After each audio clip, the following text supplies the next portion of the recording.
Ms. Herminegilda Mugeni. Now, the Assumption of Office Committee now says preparations are in top gear for the swearing into office of the 5th President of Kenya on Tuesday next week. And in line with that, the committee headed by Head of Public Service Joseph Kinyua has announced that Tuesday, September 13th will be a public holiday to observe the swearing in of President-elect William Ruto as Kenya's 5th head of state. According to Kenya, a gazettement of the same will be issued later this week. The swearing in and handing over of power will be held at the Moi International Sports Center, Kasarani, Nairobi, between 10 a.m. and 2 p.m. Gentlemen of the press, fellow Kenyans, in keeping with President Kenyatta's firm commitment to facilitate a smooth transition to the incoming administration, as announced yesterday, I'm pleased to notify the nation that I have this morning chaired a meeting of the Assumption of the Office of the President Committee. The meeting was preceded by the decision of our nation's apex court that upheld the declaration of His Excellency William Ruto as President-elect. We convened this morning to progress on the preparations for the transition from the 4th administration to the 5th administration that have been ongoing from the 12th of August. The peaceful and orderly transition in administrations is hallmark of our democracy and an essential testament of a nation's status as a beacon of stability, democracy, and the rule of law. The mandate bestowed upon the committee is sacred, and the burden of that responsibility is heavy. We are cognizant that we are called upon to exercise this solemn mandate with fidelity to our laws and with the aspirations of our North Star, that is the Kenyan people. Today's meeting featured the representatives of the President-elect, including Mr. Davis Shishil, Honorable Justin Muturi, Honorable Gladys Bose Cholei, and Ms. Veronica Maina. Would like to inform the nation that the swearing-in ceremony and inauguration of the new administration will be held in fidelity with Article 141 of the Constitution, being the first Tuesday following yesterday's decision by the Supreme Court upholding the declaration of the EIBC. That date is Tuesday, 13th September 2022, and the ceremonies shall be held at Moi International Stadium, Kasarani. The date of the swearing-in will be a public holiday of general observance throughout the territory of the Republic of Kenya. The formal Gazette notices will be issued later in the week. The process of the swearing-in event and the inauguration ceremony are elaborately set out under both the Constitution and the statute law. The President-elect shall take the oath of office as administered by the Chief Registrar of the Judiciary before Her Ladyship, the Chief Justice. As per the law, this must take place any time between the hours 10 a.m. and 2 p.m. Thereafter, the President-elect will also be sworn in. The Deputy President-elect will be sworn in.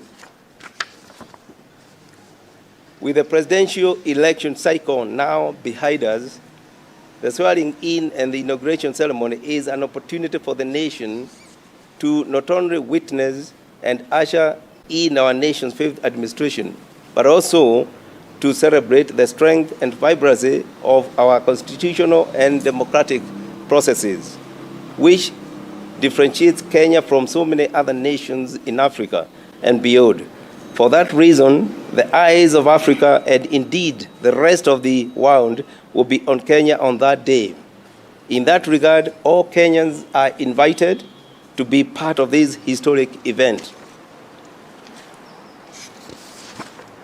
To all Kenyans, As the leadership of our government transitions into the fifth administration, we are called upon to join hands. Head of Public Service Joseph Kinyua there updating the nation about the inauguration and swearing ceremony of the President-elect William Ruto, which he says will take place on the 13th of, which is on Tuesday next week. Now moving on, as the country continue to reel from the Supreme Court ruling that upheld William Ruto's win in the August general election. The clergy now says it is time for the voice of reason to prevail as the process of building government structures begins. Speaking in Kiambaa constituency in Kiambu County, church leaders say that the president-elect should now focus on fulfilling his manifesto in order to actualize promises made to Kenyans during the campaign. Reverend Frederick Ngugi Mwangi said the church is hopeful that the president-elect will adhere to all the charters he signed with different groups during the campaigns. At the same time, Pastor Wanjiru urged all believers and Kenyans to pray for the new leadership as they enter into a power at a time when the country is facing serious economic challenges. You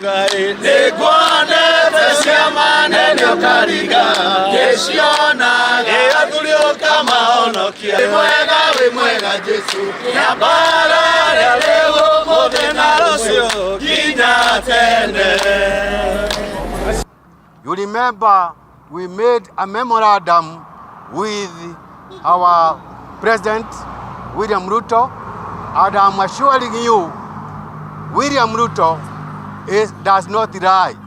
He is not a conman. He does not practice deceit. He is going to fulfill all what he promised. Kenya, like never before in the history of this country, will now be a complete different country than from which we have lived before. Like I said earlier, I believe that our president is a man of integrity. But I would want to call for every believer, every person in our nation of Kenya to pray for our president. Yes, they are committed to fulfill, but like we all know, the economy is down. There are so many things which are working against our nation. They really have a challenge. I know they have given themselves to fulfill their promise, but I also pray that we also pray for them. Now, the retired presiding bishop of the African Inland Church, AIC Kenya, Dr. Silas Yego, has joined Kenyans in congratulating the president-elect Dr. William Samoei Ruto following the court's decision to uphold his victory. Bishop Yego says it's time for the president-elect leadership to steer the country ahead. Our reporter Boniface Baraza has the details. Addressing the press at his Kitale home a day after the Apex Court landmark ruling of upholding the president-elect victory, Bishop Yego called on President-elect Dr. William Ruto to focus on uniting the country and to accommodate those who voted against their quest. President-elect, Pongezi President-elect, I congratulate you and may the Lord help you. I want to request the leadership now, President, Deputy President, that from now on forward ever wasiseme kitu chochote kuhusu hapo nyuma ama ulitukanwa. So please, let's move forward. Bishop Yego has also called on President Uhuru Kenyatta to oversee a peaceful transition. President Uhuru, congratulations, sir. You have really led the country very well. As you go home and rest, Kenyans will remember you for the many things you have done, let alone those things. Kila mtu iko na shida yake. In addition, the leadership of Trans Nzoia United Democratic Alliance Party has lauded the judiciary following yesterday Apex Court ruling that upheld Ruto's victory. We congratulate you on your well-deserved overlong success. You have undoubtedly worked very hard to achieve this feat. We know it is your commitment, your dedication, and your faith in God. May this victory strengthen your resolve to work tirelessly for the betterment of the lives of all Kenyans. Kwanza napongeza mahakama yetu kwamba imeonyesha ukakamavu na uhuru mkubwa ambaye mahakama zetu ziko nayo. Tatu, tunampongeza Mheshimiwa Rais mteule wa nchi ya Kenya William Samoei Ruto kwa kuthibitisha ushindi wake kwa mahakama zetu. Other local leaders have expressed confidence on Kenya Kwanza Alliance government, saying it is people-centered. Tumefurahia ushindi wa mahakama na ushindi wa rais wetu William Samoei Ruto, na tunajua atatekeleza majukumu yake kama vijana ambao tulisaini hiyo chata. Tunataka kushukuru mahakama yetu ya Kenya kwa sababu ijakata kesi kwa mapendeleo, imeangalia haki. Ile William ameshinda ni kwa sababu ya Mwenyezi Mungu. Ile madharau tumeonyeshwa ya kutosha, amedharauliwa, ametukanwa, lakini Mungu amemwona leo. Lingine mimi ndio mwambia bwana Eugene, heshimu rais. Na furaha kwa sababu Chief Hasala mwenyewe amepewa ushindi wake ambaye alishinda tarehe 9. So tunasema asante na tunashukuru sana. Tumisha amani, aswa kina mama. Tumefurahi sana na tunajua ya kwamba sisi kama kina mama tutafaidika. Boniface Barasa, TV47.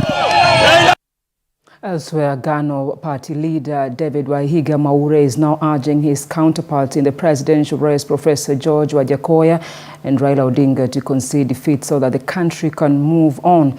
Maure and his running mate noted that the newly elected leadership is inheriting a dilapidated country and economy where Kenyans continue to suffer from high cost of living, high cost of essential foodstuff, high rate of unemployment and the 10 trillion debt. While they note that Agano party will not be on the opposition side, Wahiga Maure affirmed that the party is committed to be part of Kenya Kwanza's team.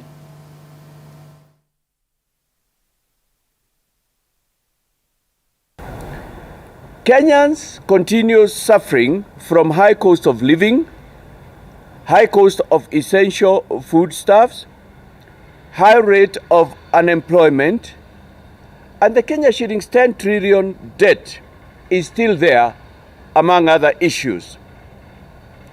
To return our country to where the country needs to have been economically and socially, and to move Kenya forward, we need all hands on deck. We, the leadership of our Agano Party, wish to congratulate His Excellency President-elect Dr. William Samoei Ruto and his deputy, Honorable Rigathi Gachagua, for being confirmed by the Supreme Court as properly elected and as the winners of the 9th August 2022 presidential elections.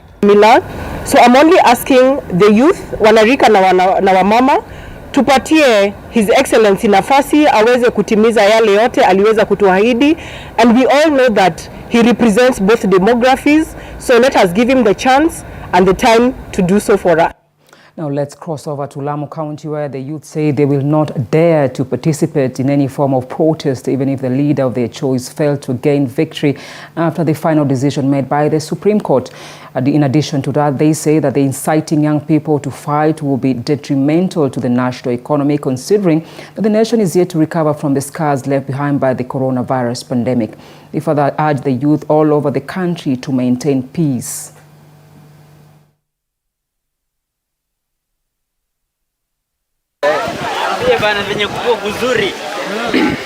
Singekubali sababu ningependa kuendelea na kazi yangu, sababu wao wenyewe ni ya wao wenyewe. Watu need is peace and love. Kwa sote, kwa mandugu, kwa marafiki, tutulieni, amani, tupendaneni hivyo hivyo. Siasa ni siasa.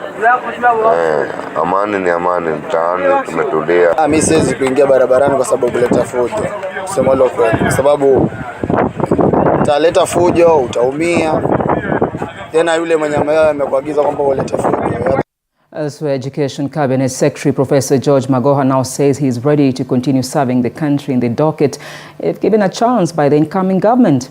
Magoha spoke from Karen C Secondary School in Nairobi, where he had gone to inspect the progress of the construction of the CBC classrooms. I am not looking for a job. That's one. You can take that to the bank. So nobody should mistake me that I'm completing this work in order to be seen that I want another job. But if in his wisdom the president-elect thought that I could even be half worthy to be considered, we would have a conversation. We would have a conversation with him, because I have now connected with the children, the poor children. And if we are thinking in the same direction and he gives me the support that I require, which would mean that I do things the way he wants and not any other person, then you If it is God's will, I will say yes. But otherwise, it is not even in my mind. I believe so strongly the cross that I've had in my chest for 40 years protects me, and whatever God wants me to do, the time will come. And if it doesn't happen, so be it. It's not an issue. There are people, by the way, I would want to ask you, don't you know that there are so many people falling all over the place for those jobs right now? There are so many of them. I shall not be one of them. Kilifi residents now want President-elect William Ruto to implement economic charters he signed with them during campaigns once he's sworn in. Among other issues that Ruto promised to solve is the return of port operations from Naivasha and Nairobi to Mombasa, resettling of the squatters and economic recovery by resuscitating defunct factories in the region. Supporters of the UDA party took to the streets to celebrate the verdict of the Supreme Court that upheld the election of Ruto. Led by Ruth Bendera and Aisha Baya, the residents congratulated Ruto and asked him not to forget promises made to border operators and small-scale traders. Kuambia Mheshimiwa William Samoei Ruto ni kwamba vile tulimpigia kura ni kwa sababu tuko na matumaini mingi sana kwake, kwa uongozi wake. Na jambo la kwanza, mnajua sisi wote ambao katika mambo kama ya unga imekuwa juu sana. Na kitu ya maana sana na ama ya kwanza yenye anafaa kuangalia kwanza, na amesema ni kilimo. Kwa sababu akiangalia kilimo, maneno ya unga itakuja chini, na pia sisi vijana tutaweza kupata kazi na ili nchi yetu iendelee vizuri. Mimi nafurahia sana kwa maana kuna mambo mengi sana tulikuwa tumeahidiwa sana na Ruto, na tungependa kusema sababu siasa zimeisha sasa, tumpe nafasi ndio aweze kutekeleza hizo ahadi alizotupatia kama kina mama. We want to pray for the president-elect William Samoei Ruto that atukumbuke and remember us for the economy and for everything that we want as the youths. The youths here are so many. We are guaranteed that he will do us more, and we hope for that. In Kitui County, residents have accepted the Supreme Court's decision to uphold William Ruto as the president-elect. A section of those who were affected during the construction of the Kibwezi-Kitui Mingwan Road have taken the opportunity to request the president-elect to push for their compensation after he is sworn in. The residents lamented that 5 years after the road construction commenced, they are yet to be compensated after their lands were taken to pave way for road construction, and they are still languishing in poverty. Mwaka wa 2018 serikali ilikuja ikachukua mashamba yetu, ikachukua mahali ambayo tulikuwa tumejenga manyumba na kila kitu, na tangu siku ile hatujalipo chochote. Hiyo ni ile barabara inatoka Kibwezi mpaka Migwani. Kwa hivyo watu wengi wametaabika sana, hatuna njia, lakini tunalilia sasa serikali ambayo imeingia ya Honorable William Ruto yaangalie mambo hayo. Nakubaliana na uamuzi wa mahakama na tutaheshimu uamuzi wa mahakama. Kile ningeomba Wakenya wenzangu ni kwamba tuvumiliane na uamuzi wa mahakama na kila mmoja afanye kazi mahali anastahili kufanya, na kuomba viongozi ambao tumewachagua sasa na wamechaguliwa na Wakenya wafanyie Kenya kazi kama vile walivyowaahidi, na kile waliwaahidi wahakikishe wamewapea. Kwa hivyo Kenya tubaki na amani na tuendelee sasa kung'ana na maisha, turudishe maisha chini na kila mmoja aweze kuishi vizuri. Kenya maisha lazima iendelee, na tupongeze rais ile ameingia, tusonge naye mbele. Kenya ni yetu, tusichome Kenya. Tusherekee kila kitu, lazima tuangalie mbele na nyuma. Tukianza kupigana sisi wenyewe kwa wenyewe haitasaidia. Usiharibu kitu ya mwenzako. Tushukuru, tuko na rais, nchi iendelee mbele.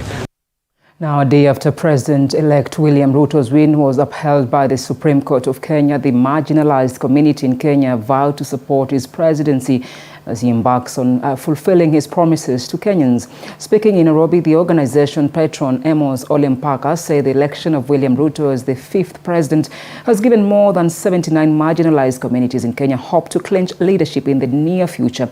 Former Kibra Member of Parliament candidate Yusuf Noor said Ruto spearheaded the formation of the marginalized group's office in the country and now vows to support his government once he's sworn in as the 5th president.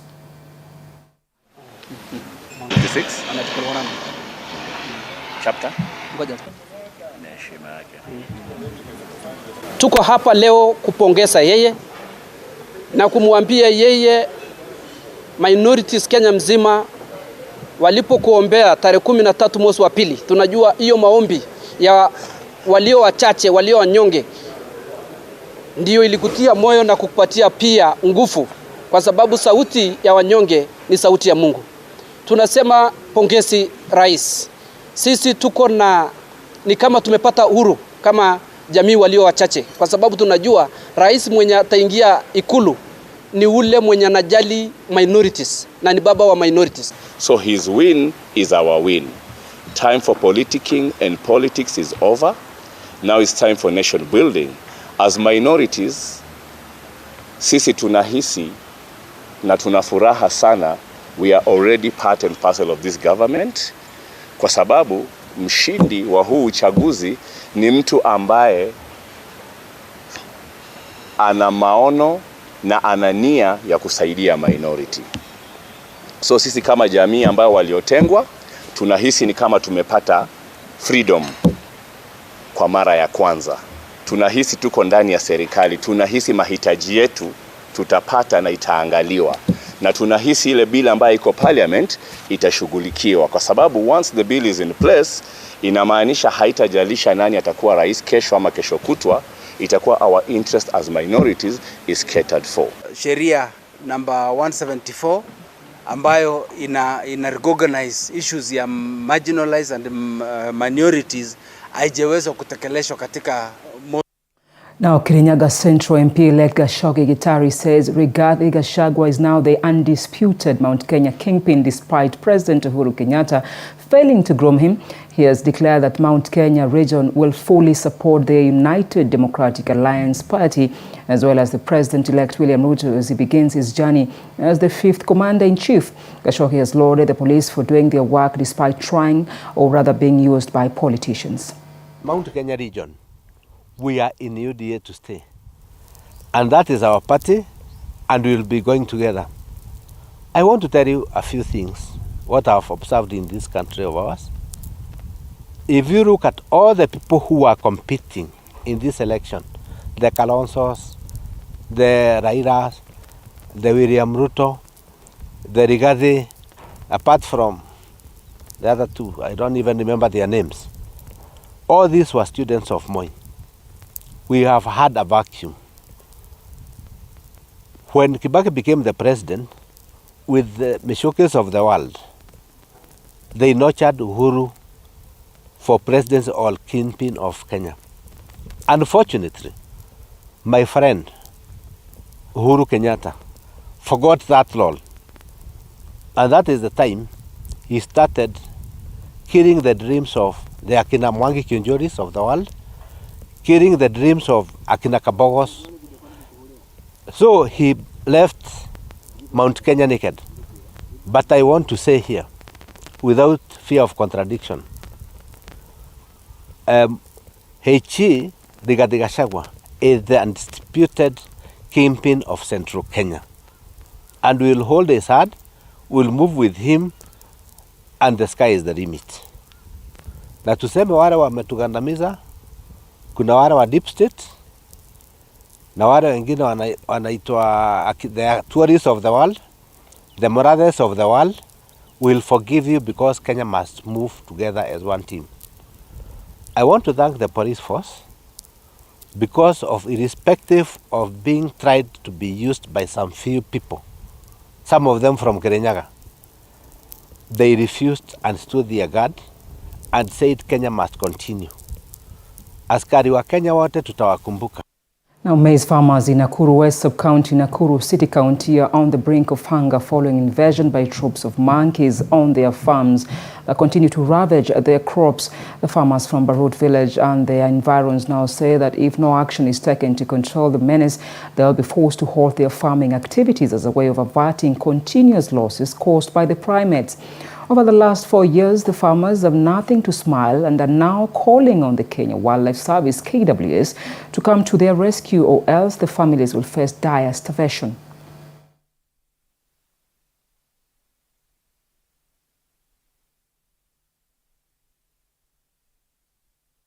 Zimetusubua mpaka watoto wetu hawaendi, hata ukimtuma ije anakutana na nugu.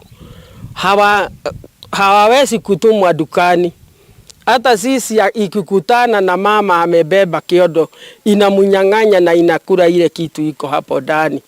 Sasa tufanye nini serikali? Tunalia serikali itusaidie ikiwezekana, sababu tunajaa zaidi. Mahindi hatuna, inakula viazi ya kienyeji, maharagwe, yote inakuliwa na nyani. Kwa hivyo tunaomba tusaidiwe na serikali.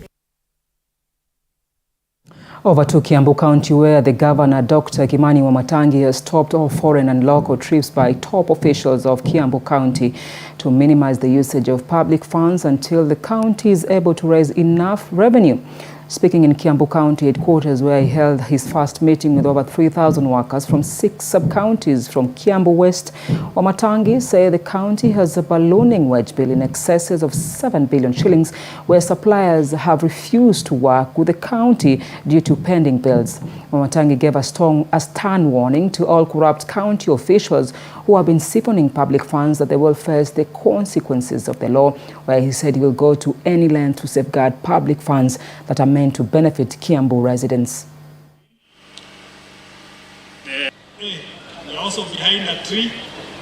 is one thing that we need to do